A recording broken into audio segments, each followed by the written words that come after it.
ಬಹುನಿರೀಕ್ಷಿತ ಹಾಸನ ಬೇಲೂರು ಚಿಕ್ಕಮಗಳೂರು ನಡುವಿನ ರೈಲ್ವೆ ಮಾರ್ಗ ಕಾಮಗಾರಿಯನ್ನ ಶೀಘ್ರವೇ ಆರಂಭಿಸಲಾಗುವುದು ಎಂದು ರೈಲ್ವೆ ಖಾತೆ ರಾಜ್ಯ ಸಚಿವ ವಿ ಸೋಮಣ್ಣ ತಿಳಿಸಿದರು. ಇಂದು ಜಿಲ್ಲಾಧಿಕಾರಿ ಕಚೇರಿಯಲ್ಲಿ ನೈಋತ್ಯ ರೈಲ್ವೆ ಮತ್ತು ನಿರ್ಮಾಣ ಸಂಸ್ಥೆಯ ಹಿರಿಯ ಅಧಿಕಾರಿಗಳ ಜೊತೆಯಲ್ಲಿ ಹಾಸನ ಬೇಲೂರು ಹೊಸ ರೈಲು ಮಾರ್ಗದ ಪ್ರಗತಿ ಪರಿಶೀಲನೆ ಹಾಗೂ ಇತರೆ ರೈಲ್ವೆ ಕಾಮಗಾರಿಗಳ ಬಗ್ಗೆ ಸ್ಥಳೀಯ ಆಡಳಿತದೊಂದಿಗೆ ಸಭೆ ನಡೆಸಿ ಅವರು ಮಾತನಾಡಿದರು. ಈಗಾಗಲೇ ಚಿಕ್ಕಮಗಳೂರು ಕಡೆಯಿಂದ ಕಾಮಗಾರಿ ಆರಂಭವಾಗಿದೆ. ಅಂತೆಯೇ ಹಾಸನ ಕಡೆಯಿಂದಲೂ ಭೂಸ್ವಾಧೀನ ಪ್ರಕ್ರಿಯೆಯನ್ನ ಶೀಘ್ರವೇ ಸಂಪೂರ್ಣಗೊಳಿಸಿ ಕಾಮಗಾರಿಗೆ ಚಾಲನೆ ನೀಡಲಾಗುವುದು ಎಂದು ಸಚಿವರು ಭರವಸೆ ನೀಡಿದರು. ಅದೇ ರೀತಿ ಹೊಸ ಬಸ್ ನಿಲ್ದಾಣದ ಎದುರಿನ ಮತ್ತೊಂದು ಮಾರ್ಗದ ಮೇಲ್ಸೇತುವೆ ಕಾಮಗಾರಿಯನ್ನ ರಾಜ್ಯ ಸರ್ಕಾರದ ಅನುದಾನಕ್ಕೆ ಕಾಯ್ದೆ ಶೀಘ್ರವೇ ಪೂರ್ಣಗೊಳಿಸಲಾಗುವುದು ಎಂದು ಹೇಳಿದರು.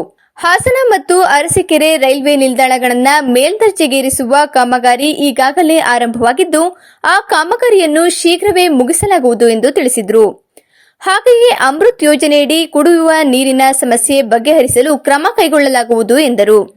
ಸಭೆಯಲ್ಲಿ ಸಂಸದ ಶ್ರೇಯಸ್ ಪಟೇಲ್, ಜಿಲ್ಲಾಧಿಕಾರಿ ಸಿ ಸತ್ಯಭಾಮ, ಶಾಸಕ H K Suresh, ADC K T Shantala ಮುಂತಾದವರು ಹಾಜರಿದ್ದರು. ಇದಕ್ಕೂ ಮುನ್ನ ಬೇಲೂರಿನಲ್ಲಿ ಮಾತನಾಡಿದ ವಿ ಸೋಮಣ್ಣ, ಹಾಸನ ಜಿಲ್ಲೆಯನ್ನ ಮಾದರಿ ಜಿಲ್ಲೆಯನ್ನಾಗಿ ಮಾಡುವುದೇ ನನ್ನ ಮೊದಲ ಆದ್ಯತೆ ಎಂದರು. ಹಾಸನ ಬೇಲೂರು ರೈಲು ಯೋಜನೆಗೆ ಅನುಮೋದನೆ ಸಿಕ್ಕಿ 2 ದಶಕ ಕಳೆದಿದ್ದು, ಈಗ ಕಾರ್ಯಗತ ಮಾಡಲು ಪ್ರಧಾನಿ ಅವರು ಸೂಚಿಸಿದ್ದಾರೆ.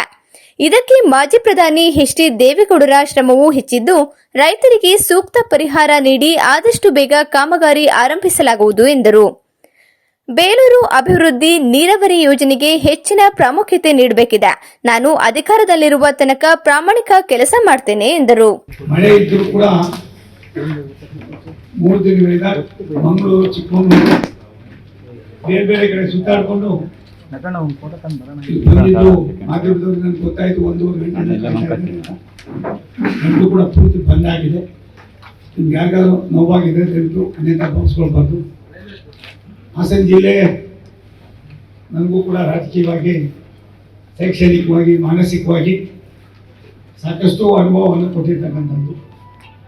ಈ ಕೆಲಸವನ್ನು ಮಾಡಬೇಕು ಅಂತ ನಾನು ವಿನಂತಿ ಮಾಡಿದೆ ಜಿಲ್ಲಾಧಿಕಾರಿಗಳಿಗೆ. ತುಂಬ ವರ್ಷದ ಯೋಜನೆ ಇದು. 95-96ರಲ್ಲಿ ಮಾಡಬೇಕು ಅಂತ ಆಗ್ತಂಥ ಯೋಜನೆ. ಈ ಥರದ ಒಟ್ಟು 11,500 ಕೋಟಿ ರೂಪಾಯಿಗಳ ಒಟ್ಟು 9 ಪ್ರಾಜೆಕ್ಟ್ಗಳು ಕೇಂದ್ರ ಸರ್ಕಾರ ಆದೇಶ ಮಾಡಿ ಎಲ್ಲಿಯೂ ಕೂಡ ಒಂದು ಕಡೆಯೂ ಕೂಡ ಪೂರ್ತಿ ಆಗಿರಲಿಲ್ಲ. ಈಗಾಗಲೇ 2 ಕಡೆ ಇವಾಗ ಪ್ರಾರಂಭ ಮಾಡಿದ್ದೀವಿ. 2026-27 ಒಳಗಡೆ ಇಷ್ಟು ಯೋಜನೆಗಳನ್ನು ಪೂರ್ತಿ ಮುಗಿಸ್ತಕ್ಕಂಥ ಅದಕ್ಕೆ ನಾವು ಕ್ರಮವನ್ನು ವಹಿಸಿದ್ದೀವಿ. ತುಂಬ ಇಂಪಾರ್ಟೆಂಟು NC3 ಅಂತ ನಿಮ್ಮ ಒಂದು ROP under railway over bridge. ಅದು ತುಂಬ ವರ್ಷದಿಂದ ನಾವು 50-50 ಅಂತ ಹೇಳಿ ರಾಜ್ಯ ಸರ್ಕಾರ ಕೇಂದ್ರ ಸರ್ಕಾರ ಅಂತ ಮಾಡಬೇಕಂತ ಹೊರಟ್ವಿ. ರಾಜ್ಯ ಸರ್ಕಾರ ಅದಕ್ಕೆ ಏನು ₹1 ಕೊಡಲಿಲ್ಲ. ನಾನು ನೋಡಿದೆ, ನಮ್ಮ ಜಿಲ್ಲೆ ಇದು ಅಂತ ಹೇಳಿ ತೀರ್ಮಾನ ಮಾಡಿ ಕೊಡ್ತಾರೋ ಬಿಡ್ತಾರೋ ಮೊದಲು ಕೆಲಸ ಮುಗಿಸೋಣ ಅಂತ ಬಂದಿದ್ದೀವಿ. ನಾನು ಜಿಲ್ಲಾಧಿಕಾರಿಗಳಿಗೆ ಕೇಂದ್ರ ಸರ್ಕಾರದ ಪರವಾಗಿ ಅಭಿನಂದನೆ ಸಲ್ಲಿಸ್ತೀನಿ. ಹೆಣ್ಮಗಳು ನಾನು ಹೇಳಿದ ತಕ್ಷಣ ನನ್ನ ಸರ್ವಿಸ್ಗಳೆಲ್ಲ ಒಳ್ಳೆ ತರಬೇಕು ಗಮನ ಇಟ್ಟು ಎಲ್ಲರೂ ಕರೆಸಿದ್ದಾರೆ. ವಿಶೇಷವಾಗಿ ಕಂದಾಯ ಇಲಾಖೆಯ ನನ್ನ ಸನ್ನಿಹಿತರಲ್ಲಿ ಅವರು ಲ್ಯಾಂಡ್ ಅಕ್ವಿಸಿಷನ್ ಆಫೀಸರ್ ಇರ್ಬೋದು, ಬೇರೆ ಬೇರೆಯವರು ಇರ್ಬೋದು. ನನಗೆ 2-3 ತಿಂಗಳಲ್ಲಿ ಅಮ್ಮವ್ರಿಗೆ ಹೇಳಿದ್ದೀನಿ, ನೀವು ಎಷ್ಟು ಜಲ್ದಿ ಕೊಡ್ತೀರೋ ಅನ್ನೋದಕ್ಕಿಂತ ಬೆಳಿಗ್ಗೆ ನಾನು 2 ಕಡೆ ಸ್ಟೇಷನ್ ಕೆಲಸ ನೋಡೋಕೆ ಹೋಗಿದ್ದೆ. ಏನು ಇವತ್ತು ಮಂಗಳೂರಿಂದ ಬೇಲೂರು ಬರ್ತದಮ್ಮ, ನನಗನ್ನಿಸ್ತದೆ ನಮ್ಮದು 8 ತಿಂಗಳಲ್ಲೇ ಕಂಪ್ಲೀಟ್ ಕೆಲಸನೇ ಮುಗಿದು. ರೈಲ್ವೆ ಇಲಾಖೆ ಸಾಮಾನ್ಯರಿಗೋಸ್ಕರ ಜನಪರ ಕಾರ್ಯಕ್ರಮಗಳನ್ನು ಬಡವರಿಗೆ ತರ್ತಕ್ಕಂಥದ್ದಕ್ಕೆ, ಬಡವರು ಓಡಾಡೋದಕ್ಕೆ ಇರ್ತಕ್ಕಂಥದ್ದು ಒಂದಷ್ಟು ರೈಲುಗಳನ್ನು ಕೂಡ ನಾವು ಮಂಗಳೂರಿಂದ 2 ರೈಲ್ಗೋಸ್ಕರ ಇಷ್ಟೆಲ್ಲ ಬೇಕಿತ್ತ ನನಗೆ ತಲೆ ಕೆಟ್ಟೋಯ್ತು. ಅಲ್ಲಿಂದ ಇಲ್ಲಿ ಬರೋದ್ರೊಳಗಡೆ ನಮ್ಮ DRM ಅವರು ಮತ್ತು ನಮ್ಮ ಕಮರ್ಷಿಯಲ್ ಏನಂತಿರ್ತವ್ರಿಗೆ ನಾವು DRM PCCM ಇವರು ಇಬ್ಬರು ಕೂತ್ಕೊಂಡು ಅದು ಇನ್ನೂ ಒಂದು ರೈಲನ್ನು ತೆಗೆದುಕೊಂಡು ಬರ್ತಕ್ಕಂಥದ್ದು. 3 ರೈಲುಗಳನ್ನು ಕೊಡುವುದು. ವಿಶೇಷವಾಗಿ ಪೀಕ್ ಅವರ್ಸ್ನಲ್ಲಿ ನಾವು ತುಂಬ ತೊಂದರೆ ಆಗ್ತಕ್ಕಂಥದ್ದಕ್ಕೆ ಯಾವ ರೀತಿ ಮಾಡಬೇಕು ಅಂತ ಒಂದೇ ಭಾರತನೂ ಕೂಡ ತರೋದ್ರ ಜೊತೆಯಲ್ಲಿ ನಮ್ಮ ಸುಬ್ರಹ್ಮಣ್ಯ ಸಕಲೇಶ್ವರದ ಆ ಒಂದು ಸ್ಟ್ರೆಚ್ ಏನಿದೆ ಅದು ಸುಮಾರು 3 ಗಂಟೆಗೂ ಮೇಲ್ಪಟ್ಟು ಆ ಸ್ಟ್ರೆಚ್ಗೆ ಆಗ್ತಾಯಿದೆ. 11 ಗಂಟೆ ಆಗ್ತಾಯಿದೆ ಬೆಂಗಳೂರಿಂದ ಬೆಂಗಳೂರಿಗೆ ಹೋಗ್ತಕ್ಕಂಥ. ಅದಕ್ಕೊಂದು ಪರ್ಯಾಯವಾದ ವ್ಯವಸ್ಥೆಯನ್ನು ತರ್ತಕ್ಕಂಥದ್ದಕ್ಕೂ ಕೂಡ ನಾನು ಒಬ್ಬ ಬೆಂಗಳೂರಿನವನಾಗಿ 45 ವರ್ಷ ಈ ರಾಜ್ಯದಲ್ಲಿ ಸಾಕಷ್ಟು ಕೆಲಸ ಮಾಡಿ ಭಗವಂತನ ದಯೆ ನನಗೆ ಗೊತ್ತಿದ್ದರೆ ಈ ಒಂದು ಅಧಿಕಾರ ಸಿಕ್ಕಿದೆ. ನಾನು ನಿರೀಕ್ಷಣೆ ಮಾಡಿರಲಿಲ್ಲ ಮೇಡಮ್. ಮತ್ತೆ ಯಾರಿಗೂ ಇದಾಗಿಲ್ಲ, ಏನೋ ಗೊತ್ತಿಲ್ಲ ನನಗೆ ಕೊಟ್ಟಿದ್ದಾರೆ. ಅದನ್ನು ನಿಷ್ಪ್ರವೃತ್ತಿಯಿಂದ ಮಾಡಿ ಹಳೆ ಭಾಗದ ಏನಿದೆ ಹಳೆ ಮೈಸೂರು ಭಾಗದಲ್ಲಿ ಹಾಸನ ಒಂದು ಪ್ರತಿಷ್ಠಿತವಾದ ಒಂದು ಜಿಲ್ಲೆ ಆಗಿದೆ. ಅದಕ್ಕೋಸ್ಕರ ನಾನು ಮೇಡಮ್ ನನಗೆ ವಿನಂತಿ ಮಾಡ್ತೀನಮ್ಮ, ನಾವು ಎಷ್ಟು ಮಟ್ಟಿಗೆ ನಮ್ಗೆ ಆದ್ಯತೆ ಕೊಡ್ತೀವಿ ನಮಗೆ. ನಾಳೆ ಬೆಳಿಗ್ಗೆ ನೀವು ಬಿಟ್ಕೊಟ್ರೆ 4 ತಿಂಗಳಲ್ಲಿ ಕೆಲಸಗಳು ಸಿಗೋದು. ನನಗೆ ಭಾರಿ ಖುಷಿ ಆಗಿದ್ದು ಜಿಲ್ಲಾಧಿಕಾರಿ ಚಿಕ್ಕಮಗಳೂರು 15-16 ಎಕರೆ ನಮ್ಮಲ್ಲಿ ಒಂದು ಪಾಲಿಸಿ ಇದೆ.